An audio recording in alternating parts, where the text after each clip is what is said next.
We're talking today with P. Sue Perrotty, retired banker and now a business consultant and an active community volunteer. Sue, thanks for taking time today. Sure, thank you. I guess the first thing I want to talk to you about is how did you make the transition from banking to business consulting? Well, I actually went from banking to Harrisburg. So I spent just a few months after I retired from Wachovia at the time, and Ed Rendell was elected governor and was invited to go to Harrisburg. So I spent 6 years there. I came out of Harrisburg to work with a small startup company, and that was really what got me started into consulting.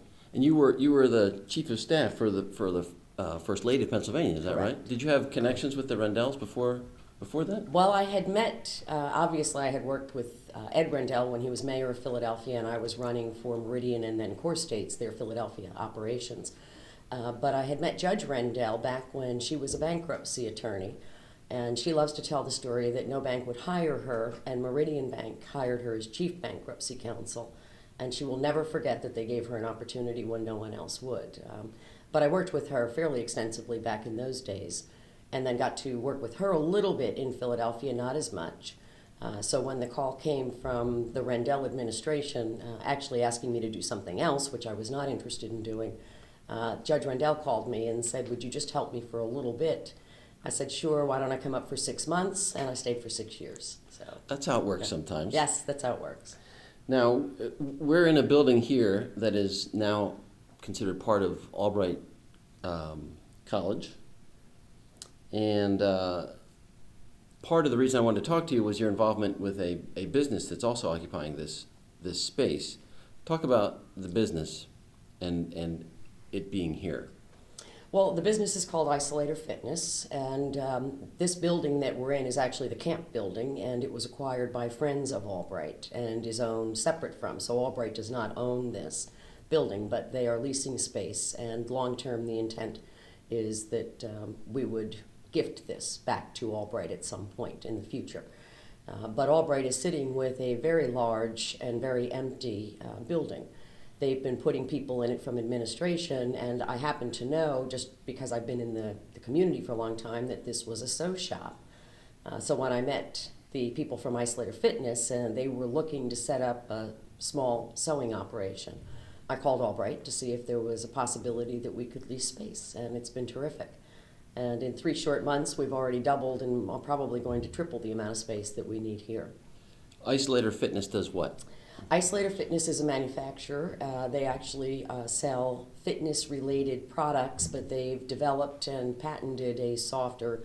They are applying for a patent on the design of a soft lunch box.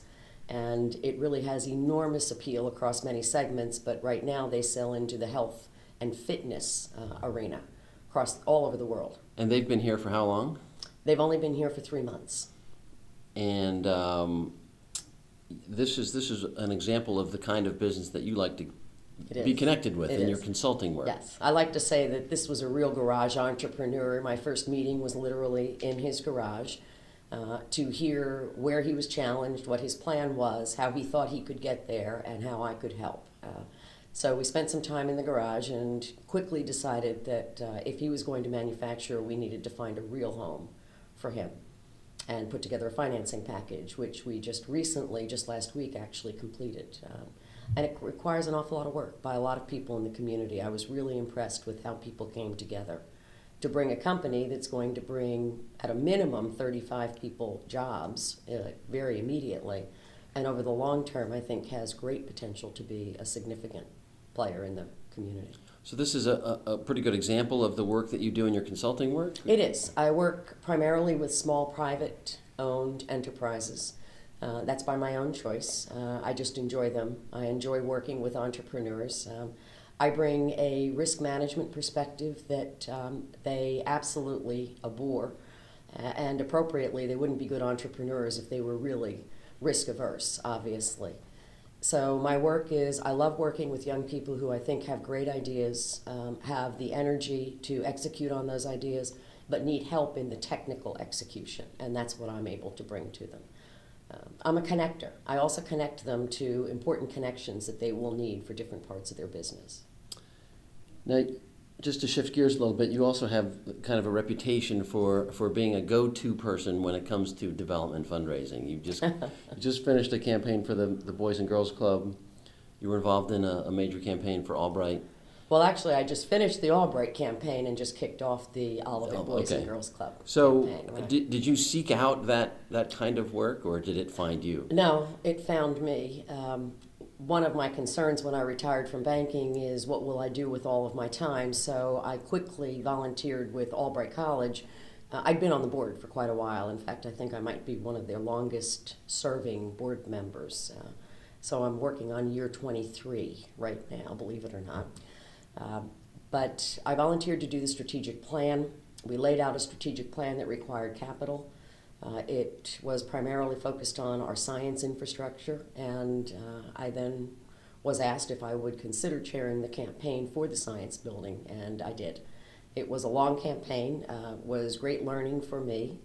I'd always raised money in a small way. I'd always worked on annual campaigns with charities I was involved with, but I'd never tried to raise $40 million.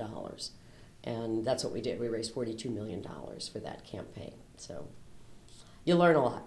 You learn a lot. And how much are you going to try and raise for the Boys and Girls Club?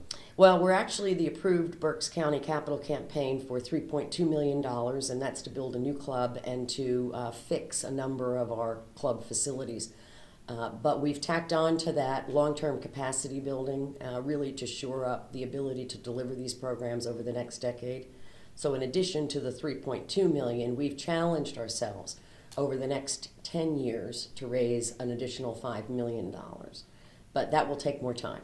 We're doing it at the same time that we are rapidly raising the money to build the club. That sounds like a good place to stop. Sue, thank you again for your time. Okay.